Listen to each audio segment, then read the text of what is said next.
അങ്ങനെ വൈൽഡ് കാർഡായിട്ട് കയറിയ Nandana is evicted.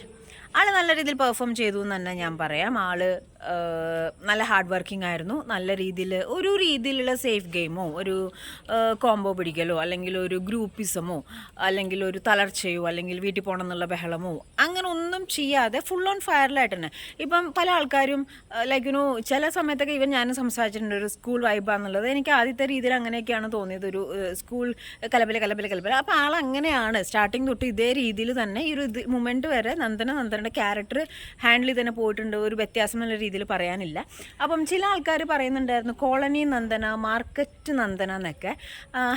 അത്യാവശ്യം മാന്യമായ രീതിയിൽ മറ്റുള്ളവരെ സംബോധന ചെയ്യാനും സംസാരിക്കാനും ഒക്കെ കുടുംബത്തിൽ നിന്ന് പഠിക്കേണ്ടതാണ്. അവർ പഠിക്കാത്തിടത്തോളം കാലം നമുക്ക് അതിനെ പറ്റിയൊന്നും സംസാരിക്കാൻ പറ്റില്ല. കാരണം കോളനി നന്ദന എന്നൊക്കെ പറയുന്ന കോളനിയിലുള്ള എന്താണോ മനുഷ്യന്മാരല്ലേ. അതെന്ത് ഡീഗ്രേഡിങ് ആയിട്ടുള്ള രീതിയിലാണ് നിങ്ങൾ സംസാരിക്കുന്നത്. സപ്പോസ് നിങ്ങളിപ്പോൾ അങ്ങനെ ഡീഗ്രേഡ് ചെയ്ത് സംസാരിച്ചു തന്നെ വച്ചോ, ആ കൊച്ചിപ്പോൾ എവിടെയാ? ആ കൊച്ചിപ്പോൾ ബി ഫേമായിട്ട് ബി ടൈറ്റിലോട് കൂടിയിട്ട് ബിഗ് ബോസ് നന്ദന എന്നുള്ള രീതിയിലായി. അപ്പം എന്തിനാണ് ഇങ്ങനെ ഒരു സ്റ്റാറ്റസ് വൈസ് അല്ലെങ്കിൽ കോളനിയൽ അങ്ങനത്തെ രീതിയിലൊന്നും സംസാരിക്കേണ്ട ആവശ്യമില്ല. അതൊക്കെ നിങ്ങൾ പ്രേക്ഷകരൊന്ന് ശ്രദ്ധിക്കുക എന്നുള്ളത് എൻ്റെ ഒരു റിക്വസ്റ്റാണ്.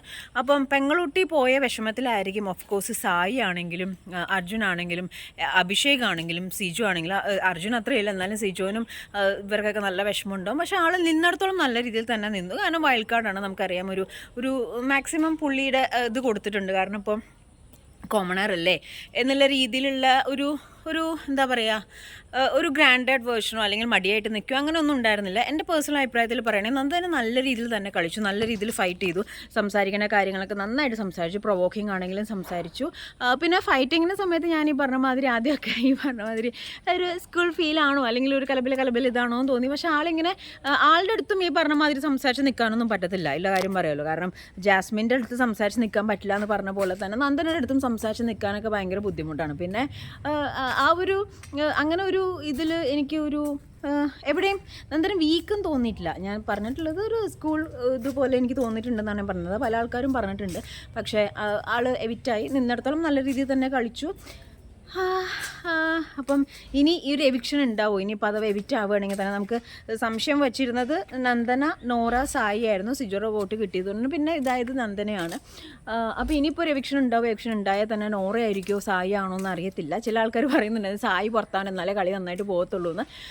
അങ്ങനെയൊന്നുമില്ല. സായിക്ക് കളിക്കാൻ ഇനിയിപ്പോൾ ഇത്രയും ലേറ്റായ സ്ഥിതിക്ക് സായി ഇനി സേഫ് ഗെയിം കളിച്ച് ഇരിക്കുന്നതിൽ എനിക്ക് വലിയ അർത്ഥമായിട്ടൊന്നും തോന്നുന്നില്ല. അപ്പോൾ എന്തായാലും നന്ദനയുടെ കാര്യം തീരുമാനമായി. നന്ദനയ്ക്ക് നല്ലൊരു എക്സ്പീരിയൻസ് ആയി. ഇനി പുറത്ത് അങ്ങോട്ട് ആ കൊച്ചു നന്നായിട്ട് ഹാർഡ് വർക്ക് ചെയ്തിട്ടുണ്ട്. ആ ഒരു ഹാർഡ് വർക്കിൻ്റെ വെളിച്ചം ആ കൊച്ചിന് കിട്ടിയിട്ടുണ്ട്. കാരണം ഇവിടം വരെ എത്തിയതും ഇത്രയും ദിവസം നിന്നതും എനിക്ക് തോന്നുന്നു വീണ് പോവാഞ്ഞത് ആ കുട്ടിയുടെ ഹാർഡ് വർക്കിംഗ്, ആ കുട്ടി അനുഭവിച്ചു വന്ന കാര്യങ്ങളുടെയൊക്കെ ഭാഗമായിട്ട് തന്നെ പിടിച്ച് നിന്നിട്ടാണ് ഇത്രയും ദിവസം നിന്നത്. ഇത്രയും ദിവസം നല്ല രീതിയിൽ തന്നെ നിന്നു.